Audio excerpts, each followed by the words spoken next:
கர்த்தருடைய பரிசுத்த நாமத்திற்கு மகிமை உண்டாவதாக. ஆண்டவராகிய இயேசுவின் நல்ல நாமத்தில் இந்த காலவெளியில உங்களோடு கூட தேவனுடைய வார்த்தையை உங்களுக்கு அறிவிப்பது கர்த்தர் எனக்கு கொடுத்த நல்ல வாய்ப்பாக கருதுகிறேன். தேவனுடைய வார்த்தையை நாம் கேட்கலாம். லூக்கா எழுதின சுவிசேஷம் 24ஆம் அதிகாரம் 50வது வசனத்தை உங்களுக்கு நான் வாசிக்கிறேன். லூக்கா 24:50. பின்பு அவர் பெத்தானியா வரைக்கும் அவர்களை அழைத்து கொண்டு போய் தம்முடைய கைகளை உயர்த்தி அவர்களை ஆசீர்வதித்தார். ஆசீர்வதிக்கிற தேவன் நாம் ஆராதிக்கிற தேவன். நீங்களும் நானும் ஆராதிக்கிற இயேசு யார்? அவர் நம்மை ஆசீர்வதிக்கிறவர். கர்த்தருடைய ஆசீர்வாதம் எப்படி இருக்கிறது பாருங்க. அவர் 2 கையை உயர்த்தி ஜனங்களை ஆசீர்வதித்தார். 2 கைகளை உயர்த்தி ஆசீர்வதிப்பது மிகுந்த ஆசீர்வாதமான ஒரு காரியம். எப்பொழுதும் பாருங்க, பெரியவர்கள் ஆசீர்வதிக்கும் போது கைகளை 2ஐயும் உயர்த்தி ஆசீர்வதிப்பார்கள். நல்லா இருங்க, நல்லா இருங்க அப்படின்னு சொல்லுவாங்க. ஒரு கல்யாண வீட்டுல ஒரு பொண்ணு மாப்பிள்ளைய வாழ்த்தினாலும் 2 கைய நீட்டி ஆசீர்வதிப்பாங்க, நல்லா இருக்கணும் நீங்க அப்படின்னு. அப்போ நம்முடைய வேதம் நமக்கு அப்படிதான் சொல்லுது. கைகளை உயர்த்தி கர்த்தர் ஆசீர்வதித்தார், 2 கைகளை நீட்டி ஆசீர்வதித்தார். வலது கரத்தில் நித்திய ஜீவன், இடது கரத்தில் தீர்க்காயுசுன்னு பைபிள் சொல்லுகிறது. அவருடைய கரத்துல நித்திய ஜீவனும் தீர்க்காயுசும் இருக்கிறது. யாக்கோபு அவருடைய பிள்ளைகளை, பேர பிள்ளைகளை ஆஸ்வதிக்கும் போது அவன் 2 கையை வைத்து ஆஸ்வதிக்கிறான். ஈசாக்கு தன் பிள்ளைகளை ஆஸ்வதிக்கும் போது கைகளை நீட்டி ஆஸ்வதிக்கிறான். ஆபிரகாம் கைகளை நீட்டி ஆசீர்வதிக்கிறான். கைகளை உயர்த்தி ஆசீர்வதிப்பது மிகுந்த ஆசீர்வாதம். சபையிலையும் ஊழியக்காரங்க 2 கையை உயர்த்தி ஆசீர்வதிக்கிறோம். 2 கைகளை உயர்த்தி சபை விசுவாசிகளை நாம ஆசீர்வதிக்கிறோம். ஆண்டவரே, ஜனங்களை ஆசீர்வதிங்க, கோடாகோடியாய் பெருக பண்ணுங்க. ஒரு வீட்டுக்கு ஜெபம் பண்ண போகும்போது 2 கையை உயர்த்தி கர்த்தாவே இந்த குடும்பத்தை ஆசீர்வதியும் என்று சொல்லுகிறோம். அப்ப ஊழியக்காரர்கள், ஆசாரியர்கள் 2 கைகளை உயர்த்தி ஆசீர்வதிக்க வேண்டும். அது பெரிய மகிழ்ச்சியான ஒன்று. அப்ப கைகளை உயர்த்தும் போது தேவன் ஆசீர்வதிக்கிறார். நீதிமொழிகள் 10:22 சொல்லுது, கர்த்தரின் ஆசீர்வாதமே ஐஸ்வரியத்தை தரும், அதனோடு அவர் வேதனையை கூட்டார், ஒருபோதும் அவர் வேதனையை கூட்ட மாட்டார். வேதம் நமக்கு தெளிவாய் சொல்லுகிறது. அப்ப கர்த்தருடைய ஆசீர்வாதம் ஐஸ்வரியத்தை தரும். அப்ப தேவன் தம்முடைய ஆசீர்வாதத்தை நமக்கு கொடுக்கிறார், அவர் அருளி செய்கிறார். லூக்கா 2:12 சொல்லுது, அவருடைய ஆசீர்வாதம் எப்படியா? ஒரு அடையாளத்தை கர்த்தர் வைக்கிறார்.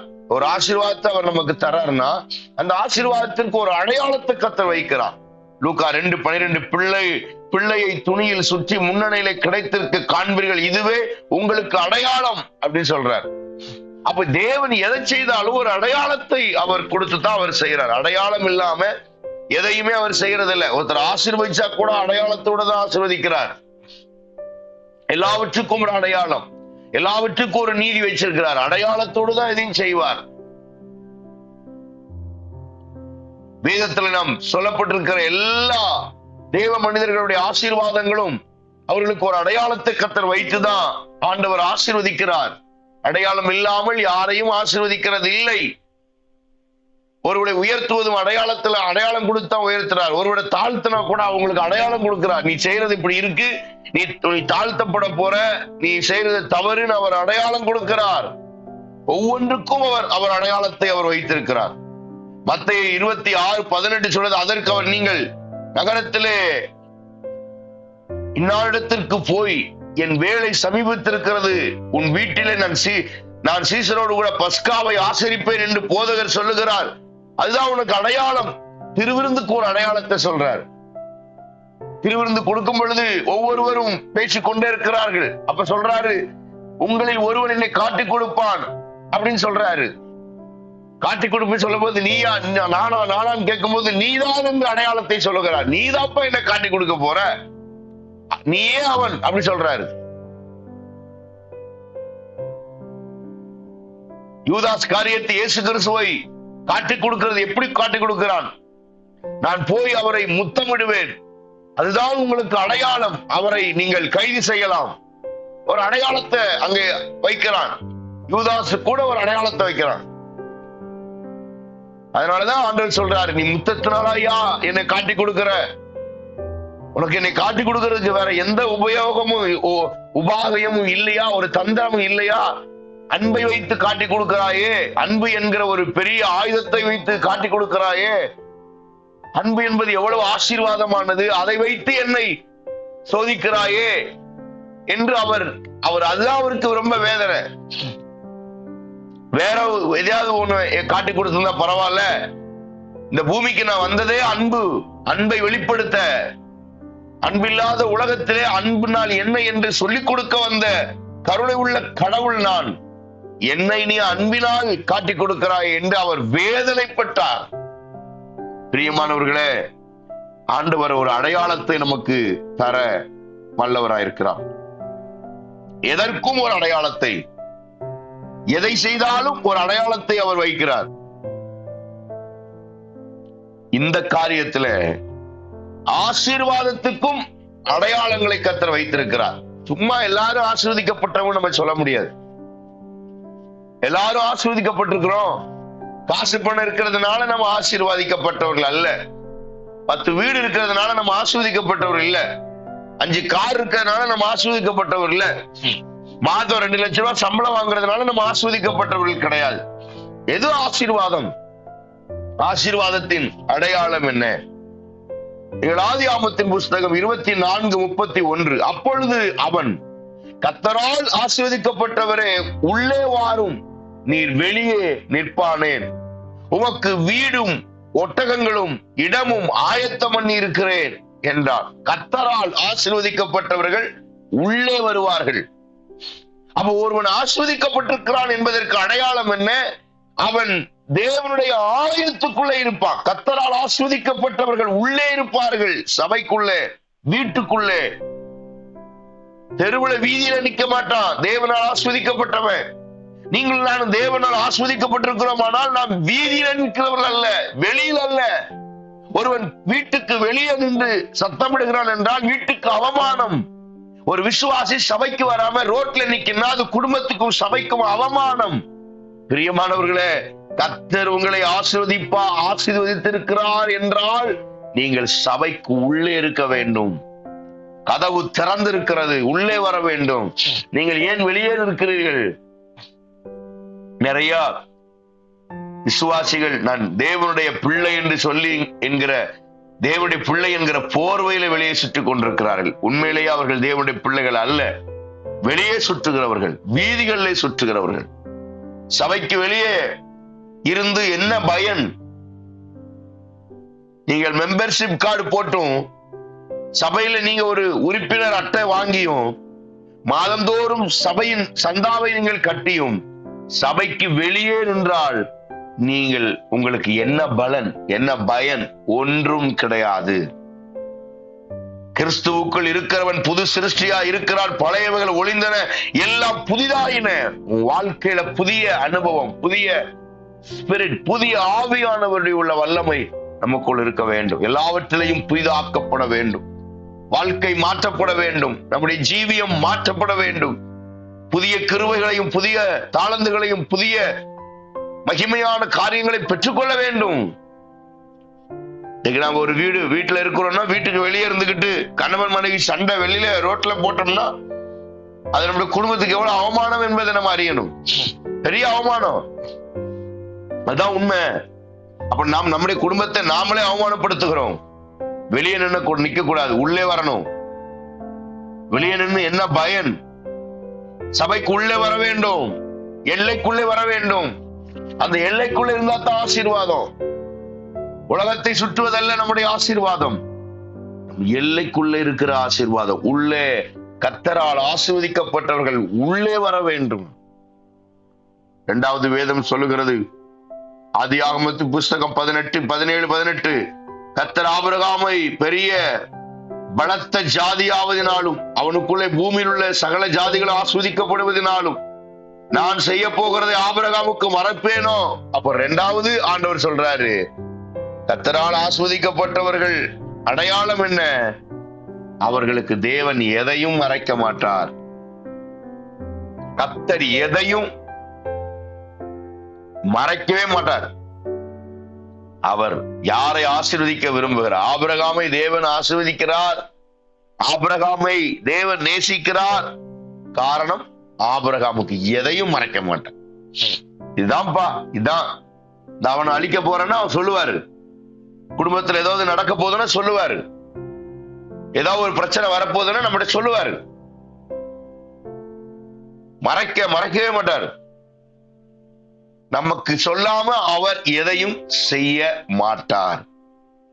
எதையும் மறைக்க மாட்டார். பாதி மறைச்சு பாதி சொல்லி அப்படிலாம் கிடையாது. சில நேரங்கள்ல விசுவாசிகள் நம்மகிட்ட வந்து ஜெபம் பண்ண வரும்போது பாதி சொல்லுவாங்க, பாதி மறைச்சிருவாங்க. குடும்பத்துல ஏதாவது ஒரு பிரச்சனை நடக்கும், பிரச்சனையை பாஸ்டர்ட்ட சொல்லுவாங்க, ஆனா முழுசையும் சொல்ல மாட்டாங்க. பாதியை சொல்லுவாங்க, பாதியை விழுங்கிருவாங்க. பாதி அவங்க பிரச்சனை இருக்கும், அந்த பிரச்சனை சொல்ல மாட்டாங்க. அவங்க நல்லவங்கன்னு காட்டுறதுக்கு அப்படியே கொஞ்சம் அப்படியே பாவலா போட்டு அப்படியாக்கும் இப்படியாக்கும், நாங்க அப்படியாக்கும், நாங்க இப்படி செஞ்சோம், என் மேல ஒரு தப்பு இல்ல பாஸ்டர், எல்லா தப்பும் அவங்க மேல, நான் நல்லவன், நான் எதுவுமே செய்யல. ஆனா அவங்க பகுதியில் இருக்கிற பிரச்சனைகளை சொல்ல மாட்டாங்க. அவங்க செஞ்ச நல்லதை மட்டும் சொல்லுவாங்க. நான் அப்படி இப்படி, என் மேல எந்த தப்புமே இல்ல பாஸ்டர், நான் நேர்மையானவன், நான் நீதி உள்ளவன், எந்த தப்புமே செய்யல. ஆனா இவங்கதான் அப்படி, அவங்கதான் அப்படி. புருஷன் மேலேயே பழி சொல்லுவாங்க, தான் செஞ்ச தப்ப மறைச்சிருவாங்க. பொண்டாட்டி மேலேயே பழி சொல்லுவாங்க, தான் செஞ்ச தப்ப மறைச்சிருவாங்க. அப்ப ஆண்டவருக்கு முன்னால பாதிய மறைச்சு பாதிய சொல்லி ஒரு பிரயோஜனம் கிடையாது. பைபிள்ல பாதி மறைச்சு பாதி சொன்ன ஆட்கள்லாம் ஆண்டவர் அழிச்சிட்டாரு. அனனியா சப்பீராள் அப்போஸ்தலர்களுடைய 5ஆம் அதிகாரம் காணியாட்சியை வித்து பாதியை தின்னுட்டு பாதியை கொடுத்தாங்க, செத்தான் 2 பேரும். சில நேரங்களை கர்த்தருக்கு கொடுக்கிற காணிக்க தசமபாகத்துல கூட கரெக்டா இருக்கணும். தசமபாகம்னா அந்த தசமபாகத்தை கரெக்டா பாதிய வாயில போட்டு பாதியை கொடுக்க கூடாது. தேவனுக்கு முழுவதையும் கொடுக்க வேண்டும். கொடுக்க வேண்டியதை சரியாக செலுத்த வேண்டும். அனனியா சப்பீராள் 100 பாஸ்டரை ஏமாத்தி இருக்கலாம், ஆனா சரியான பாஸ்டர் உங்களால ஏமாத்த முடியாது. சில நேரங்கள்ல சிலரு பாஸ்டரவே ஏமாத்துவாங்க. நான் பார்க்காத பாஸ்டரா, சிலர் வாயில வர்றது அப்படிதான், நான் பார்க்காத பாஸ்டரா. எத்தனையோ பாஸ்டர் எல்லாம் ஒருத்தர் சொன்னாரு, எத்தனையோ பாஸ்டர் நான் ஓட விட்டுருக்கேன். நீங்களாம் ஒரு சாதாரண ஆள், எனக்கு நான் ஓட விட்டுருக்கேன், என்கிட்ட யாருக்கும் பயப்பட மாட்டேன், நான் அப்படி அப்படின்னாரு. கடைசியில அவர் இருக்கான்னு தெரியாம போயிட்டார். விசுவாசிகளே, தேவனுடைய ஜனமே, கர்த்தரால் ஆஸ்வதிக்கப்பட்டவர்கள் மறைச்சு வாழக்கூடாது. கர்த்தருக்கு முன்னால மறைக்கவே முடியாது. என்னத்த நீங்க மறைச்சிட போறீங்க? மிஞ்சி மிஞ்சி போனா 1000 ரூபாய் மறைச்சிருக்கிறீங்களா, 10,000 மறைப்பீங்களா? அவ்வளவுதான். ஆனா கர்த்தருடைய ஆசீர்வாதம் எதையும் கர்த்தர் உங்களுக்கு மறைக்க மாட்டார். உங்களை நேசிச்சுட்டாரு, உங்களை ஆசீர்வதிக்க விரும்பிட்டாருன்னா உங்களுக்கு மறைக்கவே மாட்டார். ஆபிரகாம் என் சிநேகிதன், நான் அவனுக்கு செய்ய போகிறது ஆபிரகாமுக்கு மறைப்பேனோ? மறைக்க மாட்டேன். ஏன்னா அவன் என்னுடைய சரீரம் மாதிரி இருக்கான், என் பிள்ளை, என்னுடைய சிநேகிதன், என் நண்பன். மறைக்க மாட்டேன். சில விஷயங்களை மனைவி கணவன்கிட்ட கூட சொல்ல மாட்டான், கணவன் மனைவிட்ட கூட சொல்ல மாட்டான். ஆனா நண்பர்கள்ட்ட சொல்லுவாங்க. உறவுகள்கிட்ட சொல்லாத காரியத்தை, சொந்த பந்தங்கிட்ட சொல்லாத காரியத்தை நண்பர்கள்ட்ட சொல்லுவாங்க. அதனாலதான் ஆண்டவர் சொல்றாரு, ஆபிரகாம் என் உறவுன்னு சொல்றதை விட அவன் என் நண்பன்றார், என் சிநேகிதன். எல்லாத்தையும் சொல்லிடுவேன், எதையும் மறைக்க மாட்டேன். நீங்களும் பாஸ்டர்ட்ட ஏதாவது பிரச்சனைகளை சொன்னீங்கன்னா பாதி சொல்லாதீங்க, பாதியை சொல்லிட்டு மீதியை விட்டுறாதீங்க, முழுசையும் சொல்லுங்க. உங்க மைனஸ் சொல்லுங்க, உங்க பிளஸ் சொல்லுங்க. பிளஸ் மட்டும் சொல்லிட்டு மைனஸை விட்டுறாதீங்க. என்ன குறையும் அதை சொல்லுங்க, அப்பதான் சரியா வரும். ஜெபம் பண்ணும்போது அதான் கரெக்டா இருக்கும். ஆனாலும் சில நேரங்களில் நீங்க மறைச்சாலும் நாங்க ஜெபம் பண்ணும்போது முழுசையும் கண்டுபிடிச்சிருவோம். ஏன்னா அதுக்கு கொஞ்சம் டைம் எடுக்கும். நீங்க ஈஸியா மறைச்சிருவீங்க. ஆனா அந்த 50 காரியத்தை 100 காரியத்துல 50 மறைச்சிட்டீங்க பாருங்க. நீங்க சொன்ன காரியத்தை ஜோமணி பார்ப்போம், இன்னும் 50 காரியம் இருக்கு பாருங்க. அந்த 50ஐயும் கண்டுபிடிச்சு ஜோம் பண்றதுக்கு ஒரு 2-3 மாசம் ஆயிரும். அதான் உங்க வீட்டுல பிரச்சனை. ஆனா 100க்கு 100 சொல்லிட்டீங்கன்னா பிரச்சனை சால்வ் ஆயிரும். 100க்கு 100 சொல்லிட்டீங்கன்னா அந்த பிரச்சனைக்கு ஒரு சொல்யூஷன் கிடைச்சிடும், ஒரு விடுதலை கிடைச்சிடும். ஆனா நீங்க என்ன செய்றீங்க? பாதிய மறைச்சு பாதிய சொல்றீங்க. நீங்க செஞ்ச நல்லதை மட்டும் சொல்றீங்க, உங்களுடைய மிஸ்டேக்கை நீங்க சொல்றது கிடையாது. அப்ப கர்த்தரால் ஆஸ்வதிக்கப்பட்டவர்கள் உள்ளே வரணும். கர்த்தரால் ஆஸ்வதிக்கப்பட்டவர்களுக்கு கர்த்தர் எதையும் மறைக்க மாட்டார். 3வது ஆதியாகமம் 25:11 ஆபிரகாம் மரித்த பின் தேவன் அவன் குமாரனாக ஈசாக்கை ஆசீர்வதித்தார். அவன் லகாயி ரோகி என்னும் துறவுக்கு சமீபமாய் ஈசாக்கு குடியிருந்தான். ஆபிரகாமை தேவன் ஆசீர்வதித்தார். அவன் குமாரனாக ஈசாக்கை தேவன் ஆசீர்வதித்தார். அதனால அவன் என்ன செஞ்சானா, துறவண்டையில அவன் துறவுக்கு சமீபமாய் குடியிருந்தான். துறவு என்றால் என்ன? சபை. சபையின் அருகிலே அவன் குடியிருந்தான். சபைக்கும் அவனுக்கு ஒரு கனெக்ஷன் இருந்தது, ஒரு கனெக்டிவிட்டி. எப்பவும் தொடர்புல இருந்தான். சபையில் என்ன நடக்கு அப்படின்ற ஒரு பாரம், துறவை குறித்து ஒரு அக்கறை, சபை குறித்து ஒரு அக்கறை. விசுவாசிகளே, இந்த சத்தத்தை கேட்கிற நீங்கள் சபை குறித்து ஒரு அக்கறை உள்ளவர்களா இருக்கிறீர்களா? நீங்கள் போகிற சபைக்கு நீங்கள் எவ்வளவு உண்மை உள்ளவர்களா இருக்கிறீர்கள்? அக்கறை இருக்கிறதா? சபையில என்ன நடக்கிறது என்று பார்க்கிறீர்களா? சபையில என்ன நடந்து கொண்டிருக்கிறது என்கிற அந்த அக்கறை இருக்கிறதா? நான் அடிக்கடி சொல்வேன், சபை விசாரியுங்க. சபை கட்டுமான பண்ணி நடந்து கொண்டிருக்கிறது. சில நேரங்களில் தேவைகள் அதிகமா இருக்கும்போது சிமெண்ட் மூட வாங்கணும், கல் வாங்கணும், ஜல்லி வாங்கணும், அப்படி சபை குரூப்ல போடுவோம். சிலர்லாம் கண்டுக்கவே மாட்டாங்க. அவங்க வாட்டுக்கு அவங்க வேலை உண்டு, அவங்க உண்டுன்னு இருப்பாங்க. சில நேரங்களில் பணம் கொடுத்து உதவி செய்யாட்டாலும் ஒரு தொலைபேசியில தொடர்பு கொண்டு, எப்படி இருக்கிறது பாஸ்டர், நாங்க ஜெபம் பண்ணிக்கிறோம், கொடுக்கறதுக்கு எங்கள்கிட்ட ஒண்ணு இல்லை, ஆனா எங்கள்கிட்ட பெரிய ஆயுதம் இருக்கு, ஜெபத்தினால முடியாத ஒண்ணு இல்லை, கவலைப்படாதீங்க, கர்த்தர் நடத்துவார். இந்த ஒரு வார்த்தை தானே கனெக்ஷன். எப்பொழுதுமே சபையோடு ஒரு உறவு. அதனாலதான் பைபிள் சொல்லுது, அவர் உங்களை விசாரிக்கிறவர் ஆனபடினால் உங்கள் கவலைகள் எல்லாம் அவர் மேல் வைத்து விடுங்கள். அவர் சபை என்பது ஒரு துறவு, துறவண்டையிலே இருக்கிற விசுவாசிகள். துறவை குறித்து ஒரு அக்கறை, துறவை குறித்து ஒரு எண்ணம். டெய்லி காலைல மாலை மதியானம் நேரம் கிடைக்கும் போதெல்லாம் துறவை குறித்து ஒரு ஜெபம், துறவுக்காக ஜெபம், சபைக்காக ஜெபம். அப்போ நம்முடைய எண்ணங்கள் துறவை குறித்தே இருக்க வேண்டும். துறவின் அருகிலே, சபைக்கு அருகிலே வீடு. உங்க சபைக்கு அருகிலே வீட்டில் இருக்கிறது ஆசீர்வாதம். அதனாலதான் தாவீது சொல்லுகிறார், சங்கீதம் 84:10, 1000 நாளை பார்க்கலும் உடைய பிரகாரங்களில் செல்லும் ஒரே நாள் நல்லது, ஆகாமிய கூடாரங்களில் வாசமாய் இருப்பதை பார்க்கலும் என் தேவனுடைய ஆலயத்தில் வாசற்படியிலே காத்திருப்பதையே நாடுகிறேன், தெரிந்து கொள்ளுவேன். ஆலயத்தின் வாசற்படியிலே, துறவின் வாசலிலே, துறவு என்கிற சபையின் அருகிலே என் வீடு இருக்கணும். அவ துறவின் அருகிலே இருக்க கற்றுக்கொள்ளுங்கள். சபையின் நடுவிலே வீடு இருக்க வேண்டும், சபையின் நடுவிலே என்று விரும்ப வேண்டும். சபைக்கு உதவியாக விசுவாசிகள் இருக்க வேண்டும். நீங்க போற சபைக்கு உதவியா இருங்க, உபத்திரவமா இருக்கக்கூடாது. உங்க பேரை விசுவாசி, விஷ ஊசியா இருக்கக்கூடாது. சில விசுவாசிகள் விஷ ஊசியா இருக்கிறோம். எப்ப பாரு சபையில பிரச்சனை உண்டாக்குற ஆளா இருக்கக்கூடாது. செஞ்சதை சொல்லி காமிக்கிற விசுவாசியா இருக்கக்கூடாது. கர்த்தர் கொடுத்த ஆசீர்வாதங்களை மேன்மையாக்குறதனும் பிள்ளைகள் சபைக்குள்ள உதவியாக இருக்கணும். உங்க பிள்ளைகளை சபையில வளருங்க. சாமுவேலை போல பிள்ளைகள், உங்க பிள்ளைங்க சர்ச்சில் வளரட்டும். சாமுவேல் என்னும் பிள்ளையாண்டான் சபையில வளர்ந்தான். குழந்தையில இருந்து பால்குடி மறந்தவொடனே கொண்டு போய் போட்டாங்க சபையிலே வளர்ந்தான். அது மாதிரி சபை ஒரு பாரம், சபை குறித்து ஒரு தாகம், துறவண்டையில நீங்க இருக்கிற ஒரு வாழ்க்கை. 4வது யோசுவா 17:14 சொல்லுது, யோசேப்பின் புத்திரர் யோசுவாவை நோக்கி, கர்த்தர் எங்களை இதுவரைக்கும் ஆசீர்வதித்ததினால் நாங்கள் ஜனம் பெருத்தவர்களா இருக்கிறோம். அப்ப 4வது காரியம், ஒருவன் ஆசீர்வதிக்கப்பட்டவன் ஆனால் அவனுடைய அடையாளம் என்ன? ஜனம் பெருத்தவர்களாய் இருப்பார்கள். ஜனம் பெருத்தவர்கள், growth, increase. வீடு பெருத்து இருக்குமா? பிள்ளைகள், பேர பிள்ளைகள், மருமக்கமா, ஒரு விசேஷம் வந்துருச்சுன்னா வீடு அப்படியே நிறைஞ்சு வழியணும். ஜனம் பெருத்து இருக்கணும். ஜனம் பெருக்கிறதுனா ரெண்டு விதமா இருக்கு. உடல் ரீதியாவும் அது வாட்டுக்கு 25, 100 கிலோ 150 கிலோ பெருகிறதும் அதுவும் பெருக்கம் தான். அதுவும் நல்லதுதான். சும்மா ஓம குச்சி மாதிரி இருந்துகிட்டு, தட்டை குச்சி மாதிரி, விளக்கமாறு குச்சி மாதிரி இருந்து என்ன செய்ய?